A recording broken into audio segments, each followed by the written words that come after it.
I'm 26 and building PCs has been my passion since I was a kid.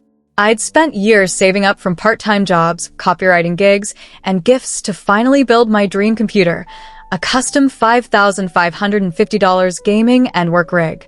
It wasn't just for fun. I used it to earn money through photo editor and copywriting work. It was more than a machine, it was my investment, my pride, and my future. But then my parents sold it. Why? To pay for my younger sister Gianna's designer shopping spree.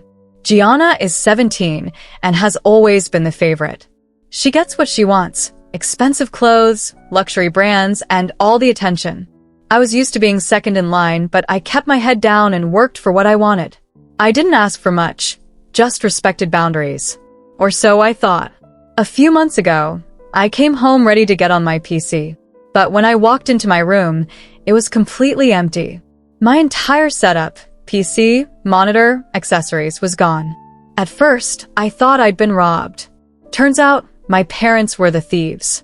They casually told me they sold it because Gianna had an important event and needed new clothes. My $5,550 rig? Gone. Sold for $4,444 behind my back, like it was nothing. I told them I needed it for work. They said I was overreacting. It was just sitting there, they said. Copywriting wasn't a real job in their eyes. Gaming didn't matter to them. What I cared about had no value in that house. I tried to reason with Gianna. Her reaction? A shrug. It's just a computer. Build another one. She even smirked and told me maybe I needed a break from work. That's when I realized something. No one in my family truly respected me. To them, I was just the background character in Gianna's world. So, I decided to stand up for myself. I gathered every receipt, screenshot, and proof that the PC was mine. I even contacted the person they sold it to. They agreed to sell it back for the $4,444 my parents got. I took all the proof, sat down at dinner, and demanded my money back.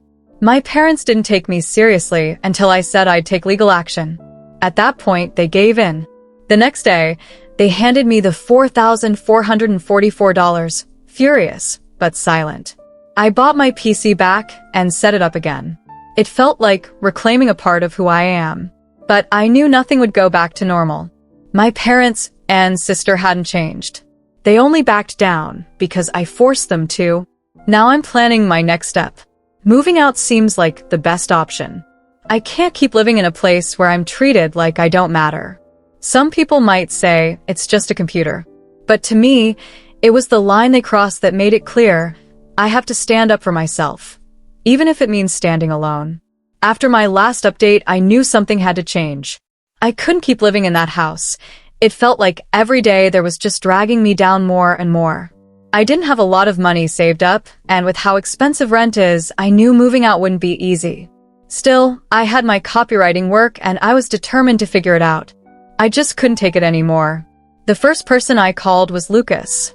He'd been the one person who truly listened to me through all the chaos, and I knew he'd give it to me straight.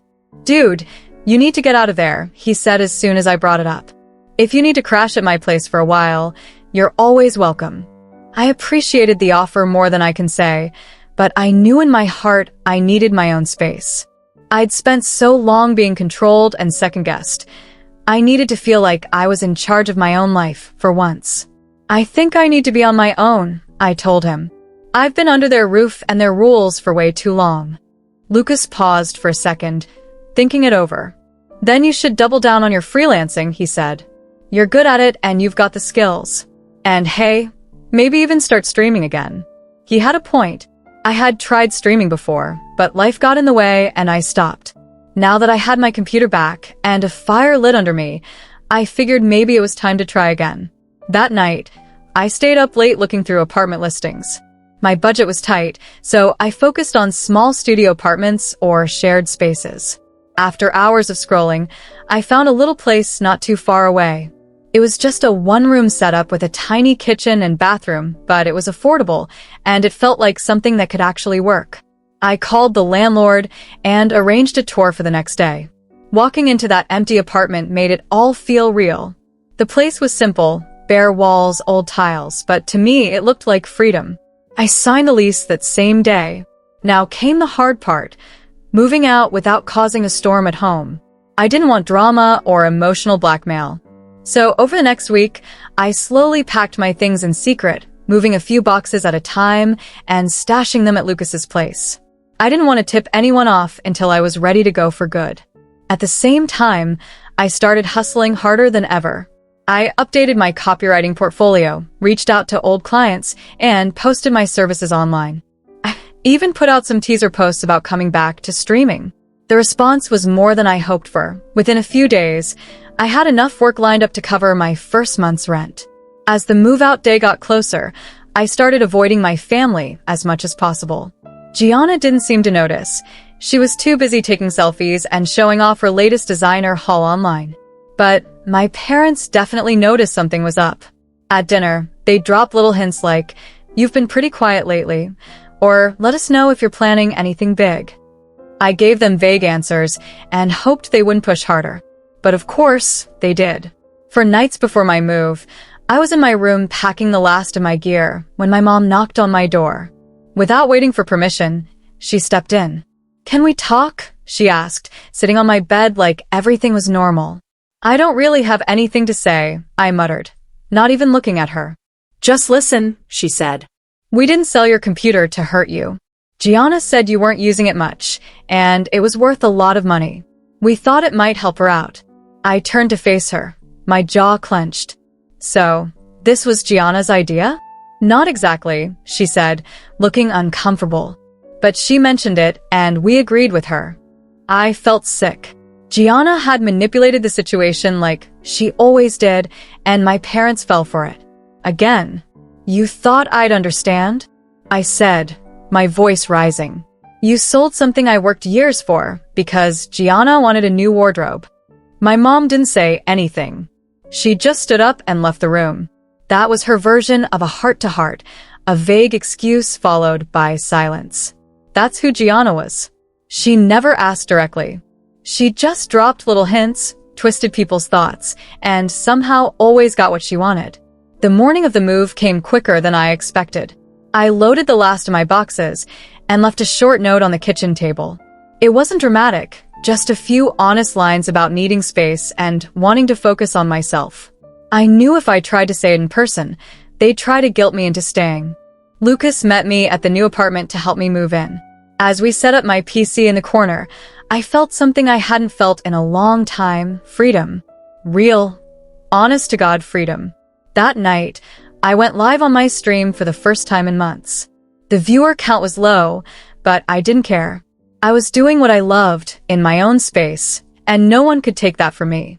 Final update. Life after the move. Hey everyone, just wanted to give a final update on how things have been since I moved out. I thought leaving the house would mean the end of the drama, but of course, it didn't go that smoothly. The day after I moved, I was already knee-deep in copywriting work and trying to figure out a stream schedule. But I couldn't stop wondering, did my parents even notice I was gone? Did they care? I didn't expect them to cheer me on, but part of me hoped they'd at least acknowledge it. By mid-afternoon, my phone rang. It was my mom. I didn't answer. She left a voicemail. "You could have at least told us. Your father and I are very disappointed. Family means sticking together, not running away." I deleted it halfway through. Then my dad called. I ignored it. Then came the texts. First from Mom. "You've really hurt your mother. We always did what we thought was best." Then from Dad. "You're being reckless." I put my phone on silent and focused on work. Later that evening, Gianna texted me too. "You left? LOL. Guess you couldn't handle it. Mom's freaking out. Better call her before she has a meltdown." Classic Gianna. No concern, no empathy, just sarcasm and drama. I didn't reply. Instead, I went live. My stream was quiet at first, but slowly a few regulars started showing up. They cheered me on, asked how I was doing, and stuck around just to talk and watch. It felt good. I realized how much I'd missed this, being seen for who I was, not what someone else wanted me to be. Over the next few weeks, things got better. I was getting more copywriting and my streaming community was slowly growing. It felt like I was building something real, something mine. But the texts from home didn't stop. Some days it was guilt, other days it was anger. "You're turning your back on your family," Mom wrote one day. "Gianna's upset too. Don't you care?" Gianna upset? That was rich. She barely acknowledged me unless she needed something. And now I was supposed to feel bad for her? I didn't fall for it. Not this time. Living on my own hasn't been perfect, but it's been mine. I'm making it work. I'm finally choosing myself for once, and that feels like the best decision I've ever made. If anything else comes up, I'll post an update. But for now, I'm good. Really good. She used to care, I knew that. I ignored their texts, but they still left a bitter feeling inside me. One evening, Lucas came over to hang out. He brought it up. "So, have your parents chilled out yet?" "Nope," I said. "They're still texting me like I owe them some big explanation." "Classic guilt trip," he said. "You think they'll ever drop it?" "Probably not," I admitted. "But I'm not going back. Living there wasn't good for me. They don't respect me, and I doubt they ever will." Lucas gave me a look. "Have you actually told them that?" I paused. He had a point. I'd been ignoring their messages, but I never really said what needed to be said. Maybe I didn't want to because deep down I knew it wouldn't change anything. Still, maybe I needed to say it for my own peace of mind. The next day, I sat with my phone and typed out a message. It took a while, but I finally hit send. "I've made my decision. I'm not coming back. This isn't about being selfish. It's about finally doing what's right for me. I've spent too long feeling like my needs don't matter. I can't live like that anymore. I hope you can respect my choice, but if not, I'm still moving forward on my own." The moment I sent it, I felt lighter. I wasn't expecting a kind reply, and I didn't get one. Mom sent a long, emotional message about how ungrateful I was and how they always focused on Gianna's happiness because she needed it more. Dad followed up with a cold, "You'll regret this someday." But I didn't feel hurt or angry. I felt free. Their words didn't carry the same weight anymore. I didn't feel the need to explain myself. In the weeks that followed, I focused on my job and my streaming. Then one day, I saw a post from Gianna. A selfie with a designer bag. Caption, "So grateful for my amazing parents who always know what really matters." I rolled my eyes and kept scrolling. She could live in her fantasy. That was her choice. I didn't need to play a part in it. A few days later, I ran into a family friend at a coffee shop. "I heard you moved out," they said. "Your parents aren't doing well. They're asking everyone for help." I raised an eyebrow. "Help? They spent so much on Gianna, thinking you'd still be there to support things." I took a sip of my coffee. "That's unfortunate. And I meant it. Unfortunate for them. For me, life was finally good." Oddly, that chat left me feeling validated. I didn't feel happy that they were struggling, but it confirmed what I'd always known. They had put Gianna's wants above the whole family's needs, and now they were paying for it. Meanwhile, I was finally standing on my own, and I wasn't going to let their chaos pull me back in. The guilt trips kept coming though. Mom's messages got more desperate. "We're struggling, and you've just left us to deal with everything." Dad's favorite line? "If you were a good son, you'd help your family when they need you." A good son. Funny, coming from someone who never appreciated anything I did. Gianna? She stayed silent. No surprise there. I figured she'd just let them do the guilt work while she waited for me to break. Then, Lucas dropped by again. He had that grin on his face like he had something to say. Lucas had something big to tell me. "Guess who I ran into at the store today?" he said as we sat down. "Who?" asked, already guessing it was someone tied to my family. "Your mom," he said, laughing. "She cornered me by the frozen pizzas. Went on this whole rant about how you've abandoned them. Said you're being influenced by bad company, which I'm guessing is me." I rolled my eyes. "Of course she did. What did you say?" "I told her you're doing great," he said with a smirk, "and maybe if they respected you more, you wouldn't have had to leave." She didn't take it well. I laughed, but it stung a bit. Not because of what she said, I was used to her drama by now, but because it was just another reminder of how little they actually understood me. They weren't hurt because they missed me. They were upset because they'd lost control.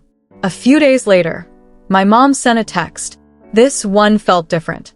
Your sister's birthday is coming up. We'd like you to come home for dinner. It would mean a lot to her. I stared at the message for a while.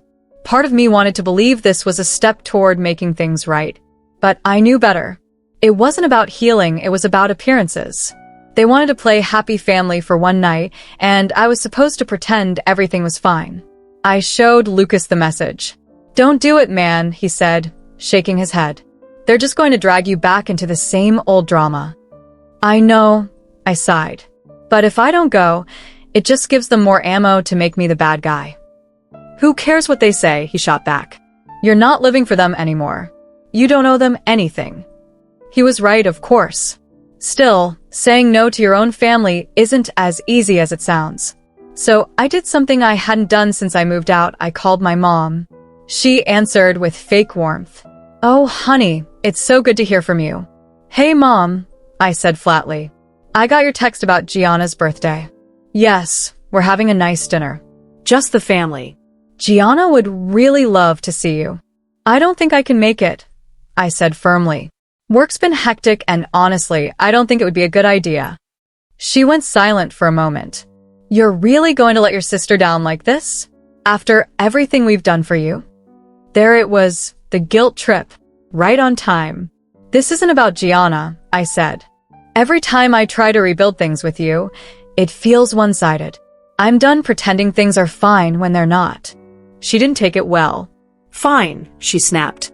"If you want to throw your family away, that's your choice. Just don't come crying to us when you realize what you've lost." That was the final straw.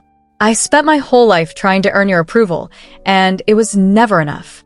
I'm not throwing anything away. I'm finally putting myself first. Goodbye. I hung up before she could say anything else. My hands were shaking, but I felt like I'd just cut a rope that had been holding me back for years. I didn't know exactly what was ahead, but I knew I couldn't keep living under their shadow. After that, I blocked both my parents' numbers. It wasn't easy, but it was necessary. The constant messages weren't helping anyone. Gianna didn't even bother to reach out, which honestly made things simpler. With the family noise gone, I finally had space to focus. On work, on streaming, on me. One night, while streaming, someone in the chat asked, "What made you start streaming?" I paused. I'd never talked publicly about my family situation. It felt too personal. But then I realized it didn't matter. "I started because I love it," I said. But also to prove to myself that I could build something on my own, without anyone holding me back. The chat lit up with messages. "Respect, you're inspiring, keep going." It felt good, like people saw me for who I really was. Not just the gameplay, but the story behind it. As time went on, I noticed something surprising. I wasn't angry anymore. I still didn't want a relationship with my parents or my sister, but I wasn't holding on to the pain either. Cutting ties gave me peace. For the first time, I felt free. One day, Lucas and I were hanging out, and he asked, "Think they'll ever apologize?" I shrugged. Probably not. But I don't need them to. I'm finally living life on my own terms, and that's enough. And it really was. Now I'm building a life where my voice matters. Where my hard work and passion are appreciated, not dismissed. To anyone reading this who's dealing with the same kind of pain, you don't have to stay where you're not respected. You deserve better. Walking away isn't giving up. It's choosing yourself.